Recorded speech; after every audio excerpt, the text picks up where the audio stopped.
Okay, so picture this. You're scrolling through your feed and you see this headline about something you really care about. And it's like blowing up, right? Shares, comments, the whole 9 yards. But something feels off. How can you know if it's actually true?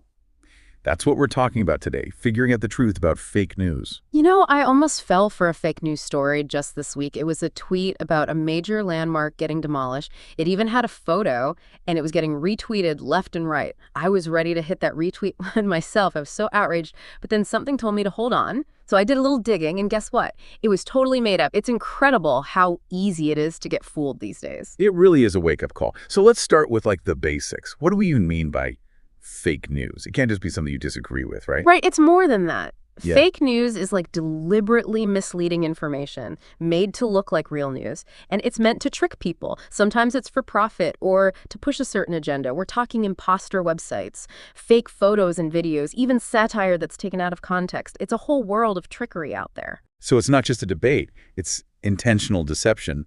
And this isn't even a new problem, is it? Nope, not at all. The spread of misinformation has been around forever, like way before the internet. Have you heard of the Great Moon Hoax from 1835? I don't think so. Okay, so the New York Sun, this newspaper, they published a bunch of articles saying they'd found life on the moon, winged humanoids, unicorns, the whole shebang. People totally bought it. But it was all made up to sell more papers. Wow, so clickbait has been around that long. It makes you wonder why people even create fake news. Is it always about money? Well, money is a big factor, but it's also about psychology. Our brains are wired to take shortcuts. Like how? We have these things called cognitive biases. They make us vulnerable to manipulation.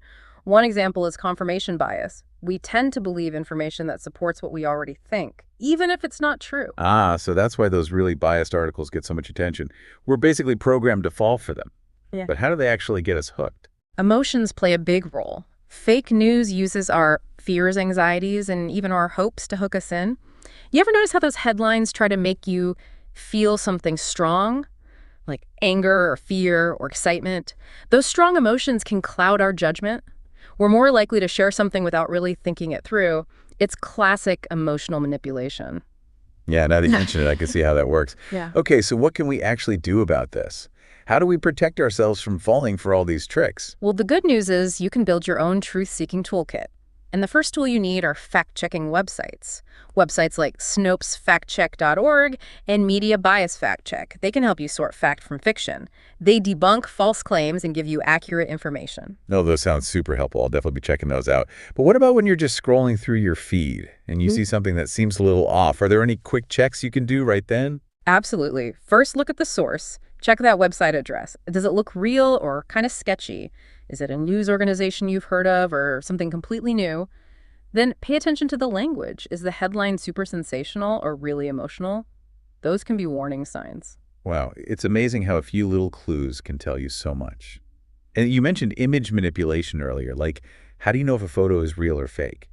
Reverse image search is your best friend.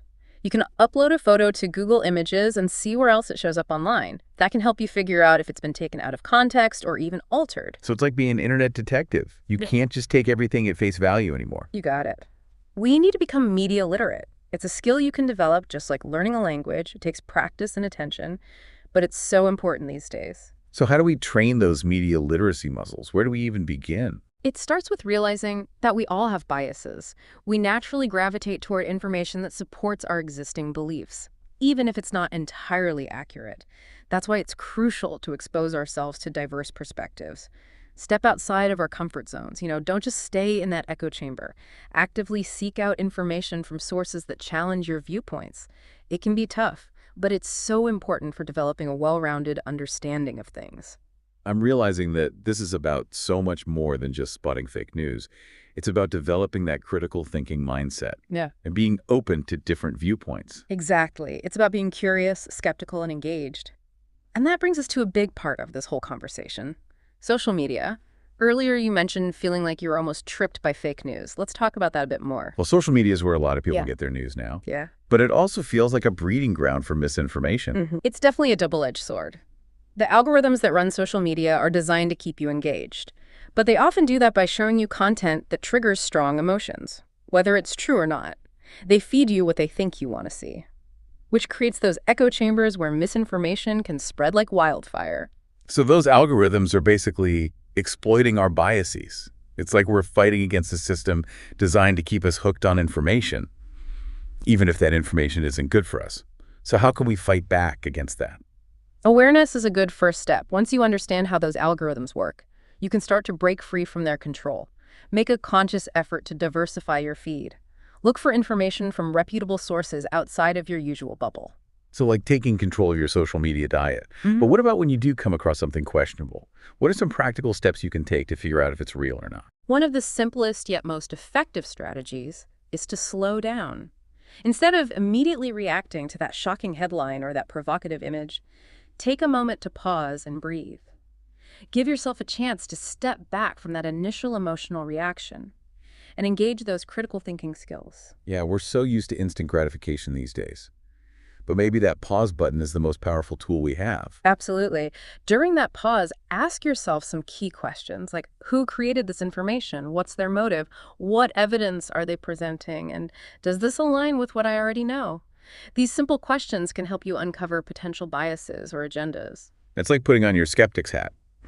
Instead of just believing everything you see, you approach it with a healthy dose of doubt. I love that analogy. And don't be afraid to follow those information breadcrumbs. If an article mentions a study or a report, see if you can find the original source. You might be surprised by what you discover when you dig a little deeper. Speaking of digging deeper, we can't forget about lateral reading. It's a crucial skill in today's information landscape. Ah, yes, lateral reading. It's all about opening multiple tabs and comparing information from different sources. Don't just rely on one article. Cross-reference and fact-check. Look for those corroborating sources to get a more well-rounded perspective. So it's like getting a chorus of voices instead of just one soloist. And it seems like media literacy isn't just about protecting ourselves from fake news. It's also about becoming more informed and engaged citizens. That's a powerful insight. When we cultivate those media literacy skills, we protect ourselves from misinformation, and we empower ourselves to participate more meaningfully in discussions about important issues. We can analyze things more deeply, form more informed opinions, and contribute more constructively to those conversations. This has been a really eye-opening conversation. Becoming media literate is an ongoing journey. We have to constantly question, learn, and adapt, especially as the information landscape keeps changing. You're exactly right. It's a lifelong commitment to critical thinking, to being curious and skeptical, and realizing that each of us has a role to play in creating a more informed and discerning society. To all our listeners, remember this. The fight against fake news isn't about being cynical. It's about becoming an empowered truth seeker. It's about reclaiming your power in this world that's overflowing with information. Use those critical thinking skills to navigate it all with confidence and discernment. We've covered a lot of ground, but before we wrap up, I want to go back to social media for a moment. We talked about how algorithms can spread fake news. But what about our individual responsibility? How can we break those chains of misinformation within our own social networks? That's such an important question. Social media can seem vast and impersonal, but at the end of the day, it's made up of individuals, each of us making choices about what we consume and what we share. And those choices have real-world consequences. So it's not just about being careful ourselves. It's about influencing those around us as well. Precisely. We have a responsibility to think critically about the information we share with our networks. And sometimes that means having those difficult conversations with friends or family members who might be spreading misinformation. Those could be really tricky conversations. Any advice on how to approach them constructively?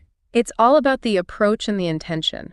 Remember, you're not trying to attack or belittle anyone. You're just trying to share information and encourage critical thinking. So instead of saying, "You're wrong, this is fake news," try a more collaborative approach. So less confrontation, Yeah. more collaboration. What's a good way to start that kind of conversation? You could try something like, "Hey, I saw this article you shared and I was curious about the source. I did some digging and found some different information. What are your thoughts?" I like that. It's not about calling someone out. It's more about inviting them to join you in the truth-seeking process. Exactly. And never underestimate the power of simply asking questions. Instead of stating your opinion as fact, ask open-ended questions that encourage the other person to think critically. For example, instead of saying, "This website is obviously biased," you could say, "What do you think about the perspective presented on this website?" That's a much more subtle approach. It's not about lecturing or shaming. It's about empowering others to be more informed and thoughtful. And sometimes the most empowering thing you can do is simply disengage. Not every interaction online is worth your time and energy. True, we've all been sucked into those unproductive arguments online. Sometimes walking away is the best option. It's about choosing your battles wisely and focusing your energy where it can make the most difference. This conversation has been so thought-provoking. We've just scratched the surface. But I think we've given our listeners some great tools and strategies to start their own journeys toward media literacy. Absolutely. And remember, this is a journey, not a destination. We're all constantly learning and adapting as the information landscape changes. Very true. But as long as we stay curious, skeptical, and committed to finding the truth, we can navigate this world with confidence and make good decisions. Well said. It's about embracing that constant search for knowledge and using critical thinking to figure out what's real and what's not. And on that note, we're going to wrap up this deep dive into fake news and media literacy. Thanks for joining us today. And remember, keep questioning, keep learning, and stay informed. Welcome back to our deep dive. Ah. Before the break, we were talking about those tough conversations. Oh, yeah. The ones you have to have with people you know. When they share something that's not quite right. Exactly. And how to approach those conversations carefully. Right, because it's not about being right. It's about helping them see things a little differently. Yeah, it's more about encouraging them to think critically about what they're seeing online. And a lot of times, just asking a simple question can get the ball rolling. Like, instead of just saying, that's fake, you Yeah. could say, hey, I saw that article you shared, and I was curious about where it came from. Have you heard of that website before? Exactly. Something like that can really open up a conversation and get them thinking. Okay, so speaking of things that make you question what you see online, let's talk about deepfakes. I mean, these AI-generated videos are getting so realistic that it's becoming harder and harder to tell what's real. Oh, it's crazy, isn't it? We're in this wild world now where seeing isn't always believing. It's like living in a sci-fi movie where reality itself is being manipulated. And it's not just movies. Think about it. Deepfakes could erode trust in everything we see, from news footage to political speeches, even personal videos. It's kind of scary. So how do we navigate this new reality where anything could be faked? Well, awareness is key. The more you understand about deepfakes and how they're made, the better you'll be at spotting them. So knowledge is power. But are there any telltale signs that can help us figure out if a video is deepfake? There are a few things to look out for. One is weird blinking or eye movements. Deepfakes sometimes struggle to get those subtle human expressions, right? Interesting. So pay attention to the eyes. Yeah. Got it. What else? Another thing is inconsistent lighting or shadows. Deepfakes can sometimes have these unnatural lighting effects that give them away. So it's those small details that can reveal the truth. But as technology gets better, won't it become even harder to detect deepfakes? Oh, absolutely. The technology is evolving so quickly, it's a constant race. Researchers are working on tools that use AI to analyze videos for signs of manipulation, but it's always a cat and mouse game. It's almost like we need to develop a whole new set of digital literacy skills just to keep up. You could say that it's this ongoing process of learning and adapting. But with all this new technology, we have to ask, what are the ethical implications? It's true. We're in uncharted territory here, and we need to be careful. Right. Like, on one hand, deepfakes could be used for fun things like movies or video games, but they can also be really dangerous. Yeah. You know, spreading misinformation, ruining reputations, even inciting violence. I can see how they could be used for all sorts of bad things. It's a scary thought. It's a valid concern, and that's where we need to talk about the ethical side of this technology. We need rules and guidelines to make sure deepfakes are used responsibly. It feels like sometimes technology moves faster than our ability to understand it. That's a really interesting point, and it brings us to another big player in all of this artificial intelligence. It's kind of ironic. AI is being used to create those super realistic deepfakes, but it's also being used to fight against misinformation. It really is a paradox, isn't it? AI is both the problem and the potential solution. Researchers are developing AI tools that can spot fake news, identify bot activity, and even debunk false claims right away. So AI could actually be a powerful weapon in the fight for truth. It has the potential, but we have to remember that AI is only as good as the data it learns from. It's a tool, and like any tool, it can be used for good or bad. So we have to be careful about how AI is used, just like with deepfakes. Absolutely. It all comes down to responsible and ethical use. This conversation has really opened my eyes to how important media literacy is in this day and age. It's not just about spotting fake news, it's about being able to navigate this crazy world of information we live in. It's about thinking critically, questioning what you see, and never giving up on finding the truth. It's about being informed and engaged, being able to analyze information and contribute to a more informed world. You got it. It's about taking back control in a world where information is everywhere and using your knowledge and judgment to create a better future. So to all our listeners out there, keep exploring, keep learning, and keep honing those truth-seeking skills. Remember, we're all in this together by encouraging critical thinking and open discussion. And by working together to find the truth, we can build a more informed and insightful society. That's a great note to end on. Thank you for joining us on this deep dive into fake news, media literacy, and the power of critical thinking.